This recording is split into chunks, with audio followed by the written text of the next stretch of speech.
5 competencies, and those are, or 5 skill sets: self-awareness, social awareness, self-management, relationship building, and decision making. And I know that SEL may be a buzzword right now, but honestly, I believe it is something that is here to stay. I can remember being in elementary school, and it wasn't necessarily called SEL like it is today, but we did character education, and we looked at emotions and naming those emotions and going through different scenarios. So we kind of had a start with it. But I think with the testing and with us having to be so connected to data can be pretty cold. And SEL is a pretty warm skill set when you're dealing with people and when you're dealing with education and our students. So throughout the time, focus on that data and testing and teaching to the test, we've gotten away from that. But I'm noticing a lot of educators, especially on Instagram, are getting back into the focus on social emotional learning. So why is social emotional learning even important? Another good resource for you to look into on YouTube and on Instagram is Dr. Byron McClure. And he is a man that has a YouTube website. I actually purchased some of his 6-minute SEL lessons, and so he has a phenomenal library of short videos that you can use in your classroom. They can be discussion prompt starters, and some of them are about 2 minutes, 1.5 minutes, and it gives a brief overview of whichever of the 5 skills that video focuses on, and then it gives a scenario and maybe some reflective questions at the end. So it's a great introduction into that competency or that skill, and you'll hear me use those terms interchangeably, but it gives you that overview and it gets the conversation going. But I'm going to give you a few reasons that I got from Dr. McClure, top 10 reasons to use SEL. So it protects you from teacher burnout. So we know teacher burnout is a real thing, right? If you've been in education for a while, even if you're new, it's great for you to be on this end, especially if you're a new teacher. That way you can protect yourself from becoming burnt out. So when you're looking at it as the teacher, you can model it because you're more aware of your own emotions. You're able to label the emotions that you're feeling. You're able to look at the students and their behaviors through that emotional intelligence lens. And so that allows you to humanize the work that you do, because we know districts and our National Department of Education, our state departments, oftentimes are just looking at numbers. And sometimes we may feel like they're not looking at our students for the human beings, or even at us for the human beings that we are. Yes, B&B Tutoring, I'm glad that you're having a morning meeting, because I'm going to talk a little bit about that today. So y'all chime in on the comments. I love to hear you interacting so we can have a conversation. I don't want to just talk at you all, so please feel free to comment.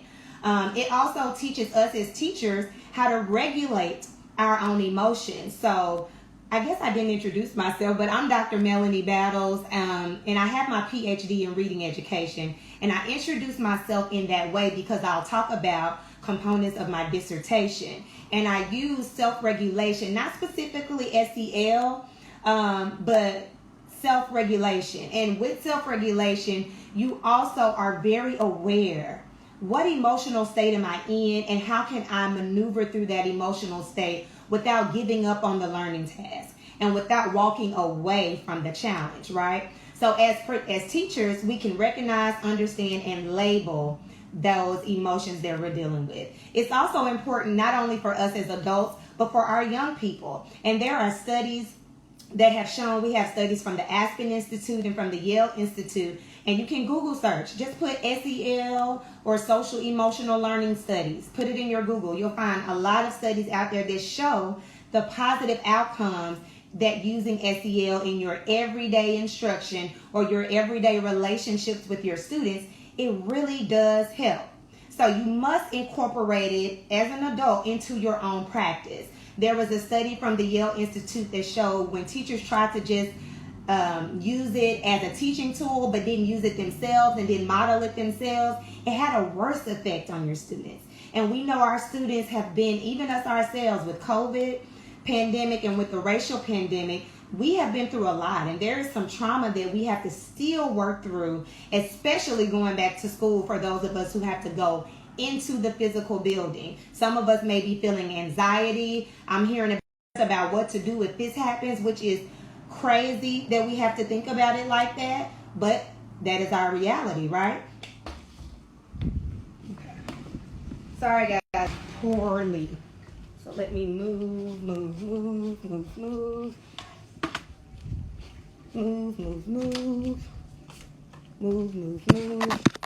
Forgive me if you hear my family. I did not warn them that I would be in the living area, so when they come in, we'll allow. We just got a new dog today, so they're excited. All right, so I'm back. Okay. Sorry, Instagram land. All right, so here we go. So, an emotion that I could be feeling right now could be frustration because things want to not work as I want them to. But what am I doing? I am modifying and I am adjusting, right? Okay. All right. We're back. Okay, here we go. All right, so moving on. There was another study by the Aspen Institute that showed that students learn better how to regulate their own emotions when they see their teacher modeling that. And it also helps to develop the communication and the trust that you have with your students. And we know the beginning of the year should be all about building relationships. We have to build relationships with our students, right? So another advantage is it teaches students how to understand and identify their own emotions. So they can label those emotions. They can deal with them, especially when they're dealing with a new concept. So as we encounter this every day, I'm going to try to give you guys actual tools that you can use in your classroom. So one way when you're looking at identifying those emotions, if you're in a math class, and I say math because that was kind of challenging for me.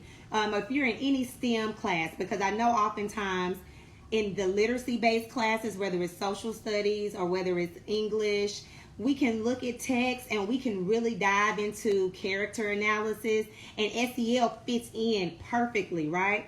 But then when you're looking at math or when you're looking at science concepts, sometimes educators don't know where to fit SEL. So when you're looking at teaching our students how to understand and identify their emotions, think about it in this way. If you're teaching them a new concept, first, you can always have your students to plot down how familiar they are with this concept, right? On a scale of maybe 1 to 5 or 1 to 10, or they can give an emoji that will label how they feel about their level of self-efficacy. So when we talk about self-efficacy, it means how do I believe in my ability to do a thing? So if I'm if I'm looking at cultural self-efficacy, I can say I feel pretty strong about teaching Black students and about teaching Latinx students. I'm familiar with the culture. It may be my own culture. I've taught it for a long time, or maybe I don't because I'm new to an environment. My teaching environment has changed and I have a new demographic of students, so maybe my self-efficacy level is low, right? So you get students to actually think, where am I in my self-efficacy with this new skill? That can be, like I said, an emoji, or they can plot it down on paper. Then as they're going through the process, you can have them continue to monitor. How is your body feeling when you're dealing with this concept? Do you feel anxious? Are your hands shaking when you're coming up to the board? If I called you up here to work out this problem, how do you think you would feel right now? And you get students to be aware of those emotions, because if they feel a high level of anxiety, oftentimes with our brain, if we're not taught how to work through that, especially dealing with new concepts and students who may be really shy or who may have problems kind of sticking it out and pushing through, that anxiety can stop them. It's called the amygdala hijack. So when you're looking at the brain, and I'm getting that through my readings of Culturally Responsive Teaching in the Brain by Zaretta Hammond, when you're looking at the amygdala hijack, the brain stops problem solving, it stops thinking creatively, and there is no way that it can that it can continue in the learning until it learns how to maneuver through. So we have to teach students those skills. We cannot assume that they know how to stick it out. We can't assume that we just tell them, hey, you can do it. We have to give them skill sets, right? So we can teach our students how to belly breathe, how to stop, how to take a breath when you're feeling really anxious and you've been working on something for a while, how to give yourself a break, how to practice that mindful moment of what you're feeling. So you can go through a lot of these different steps with your students so that when they encounter and feel their body reacting, they can be in tune with their bodies. And then once they're in tune with their bodies, they can think, what should I do next, right? And so we as the educators can let them know the next steps so that they can continue to go through. And it also involves us as the educators, not just telling them what to do, but we have to scaffold. So we have to use cultural references. We have to use linguistic terms or language on their level that can take them from the bridge of old to new information, right? We can break that down into steps. We don't have to pile on so much of the strategy all at one time, but we can break it down step by step and celebrate each step towards progression of whatever that goal is. Thank you, B&B Tutoring. So that's one way, right? So next we're looking at teaching students how to identify their emotions and others' emotions, right? So that will help them with those positive peer relationships. That will help them with developing empathy for their peers. So even if they see a peer going through that kind of distress, if they notice that this person is turning red, or maybe they shut down and they get quiet and they don't do anything, or maybe they turn and start talking and chatting because they don't know how to do the concept. I mean, it can play out in a lot of different ways, right? So we have to recognize that sometimes students' misbehavior is a direct, it's a way for them to get away from what they don't know, right? Because no one likes to feel shamed about not knowing a certain information, right? Yes. So that will help them to understand, okay, my peer is doing that. Maybe I can assist them and show them how I learned it. Because I'm telling you guys, peer relationships, if you don't know, are masterful. Students can oftentimes help one another better than maybe we as the teacher can, because there's a lower level of anxiety when you can talk to a peer and when you're in that quiet space where they can help one another. Hence the importance of group work, and hence the importance of partner work, right? So someone says here, and I'm sorry I can't pronounce your tag, but it reminds me of something I've heard called the NARM model, how the body feels thoughts and thoughts inform how our body reacts. Most definitely, and I'll have to look into that acronym because I have not heard of it, but I will definitely look into that. Okay, so Dr. Who is this? Danae Simmons, Assistant Director of Emotional Intelligence. Sounds like another great resource I'm not familiar with, but as me as a learner, I always want to know. So if y'all got some good ones in there, please shout them out, because that is what we're about, learning so we can be at our best for our students, right? So continue on, because I want to make sure I wrap this up in my 15, maybe 20-minute time span. But it also will lead towards positive self-management and self-regulation. So students will be able to respond to the stress, because think about how it feels when you're learning something new. It can be kind of stressful, especially if it's something new that's not connected. Hey, Miss Murphy, it's not connected to anything else that we know, right? So if it is something new that we've never heard of, and oftentimes the STEM content areas can be really new. Or like I know Miss Murphy, she teaches ASL, foreign language. If it's a foreign language, that can feel very new, right? So if it feels new to the student, and you would have gauged this from the beginning to see where their level of confidence is, and you would have used that information to really help facilitate your learning, facilitate your instruction, you can see this is something that I may have to do more background building with my students in an area where they're more comfortable, right? Okay, going on. Studies have shown that SEL improves student achievement by 11 percentile points, And beyond just that data, grades and attendance improved. It improved the likelihood of graduation and post-secondary training, right? So as you go on, it's just better mental health. These are just benefits of SEL. Better mental health, healthier relationships, and then the big aha is they're real world ready. Because jobs are looking for people that are able to not only be good at that skill, but be able to be good at people skill, right? So Dr. McClure outlined those as cognitive flexibility, negotiation, judgment and decision making, emotional intelligence, coordinating with others, creativity, critical thinking, and complex problem solving. So SEL is not just something just to feel good. It will help them for the real world, right? So here's how you can play these things out in the real world or in your classrooms. You can help your students to accurately name their emotions. So if you're in this situation, how do you feel when you're in certain situations and why? And this, I can't remember who talked about the morning meeting. But in the morning meeting, you can have a scenario that you play out, and you can have your students think of a time when you felt, and it could be a focus word. Maybe you're looking at joy. Think of a time when you felt joy. How did your body feel when you felt this joy? Did you feel jittery? Were you excited and wanting to move around and jump around? Did your body like physically get up and jump up? Did you want to yell? Did you want to scream? Could you not contain yourself?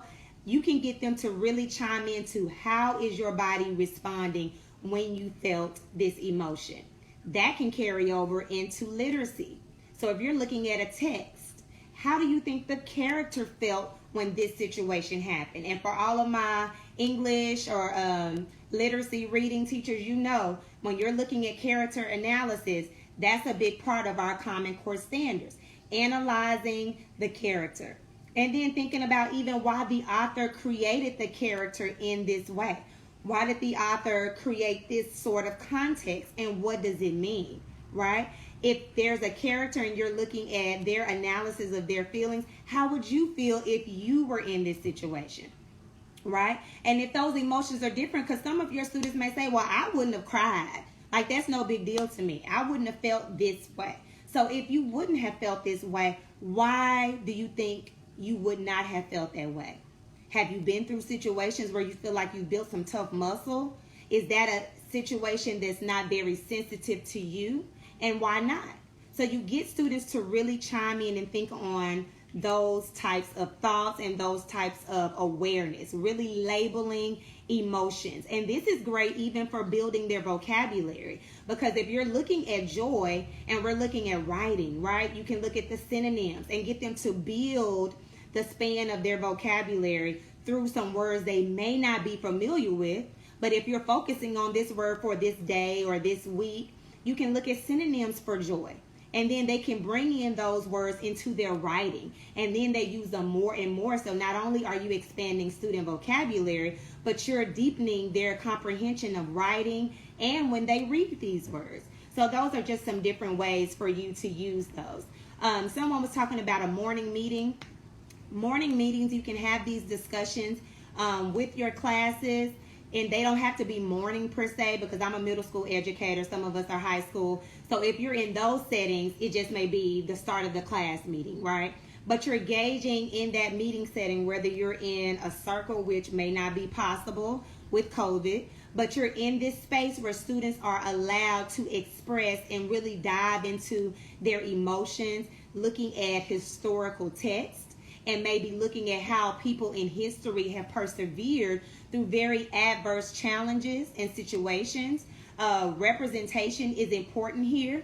So you can use people that look like them, and that way it builds their understanding of different emotions and how to work through those different emotions. You can have a guest come in and talk about their journey and how they dealt with that emotions. There are so many different avenues to come in through this, okay? So last thing I'm going to talk about before we end is looking at casel.org. I'm going to say it again. casel.org, a phenomenal website, and they talk about incorporating 4 elements or 4 approaches to social emotional learning. So it can be sequenced. So you can have activities that are coordinated along that continuum of one focus point at a time. So maybe you're looking at self-awareness by itself, or maybe you start with self-awareness and you're looking at a situation and you work through self-management, then you work through social awareness, then you work through responsible decision making, then you work through building relationships, because they're all so greatly interconnected. So with SEL, there are so many different ways that you can bring that in. But the S stands for sequence, active forms of learning to help students master new skills and attitudes. So that could be playing games in your classroom through the content. That could be team building activities through the content. Google is our friend, right? There are so many lessons that have been done, so many games, so many teams, so many group activities in any content area. And you can use SEL competencies, like deliberately target them, not just have your students go through the motions, but get them to think about, okay, you had a student that was not working in your group. How did that make you feel when that student was not working in your group? What emotions? Let's label that emotion. And then you could talk about that without outing a student. Talk about that in the class. Class, let's see, what does it feel like when someone's not working in your group, right? You feel frustrated. You feel annoyed. You feel used because you're doing all the work, right? So you get them to name that, and the students who are not doing that in the classroom can now, not that it's going to be magic and they're going to magically say, oh, I'm going to do better tomorrow, but they'll begin to think about how their actions affect the group actions, and they begin to build empathy for their peers. So that way they're coming into a situation more informed, and it will take time, people. It will take time to build these competencies, but stay focused. So that goes into the F, focus. A component that emphasizes developing personal and social skills. So you can focus on a particular skill, school-wide, classroom-wide, however you decide to do it, and see how you're growing, and get your students to chart that data out, whether that's through emojis, whether that's through journaling, whether that's through group conversations, Socratic seminars, you're looking at group dialogue, whatever it is, you're working through those emotions in a focused way. And then explicit, where you're targeting specific social and emotional skills. So today we looked at self-awareness. It's all about labeling, naming those emotions, giving students the voice to know what it is they're feeling when they're encountering various situations. Because the more aware you are of who you are and how your emotions are working and why is it that you feel this way, how you can maneuver through those emotions, the better outcomes you have as that student goes through the learning process. But you as the educator, you have to model it. So if you're feeling frustrated with the class, name that emotion. Talk about that emotion. Get your students to understand how you're dealing with that emotion, and that will help your students. So tomorrow, join me again at 7. We went on a little bit past time, and it was fast because I only wanted it to be 15 minutes.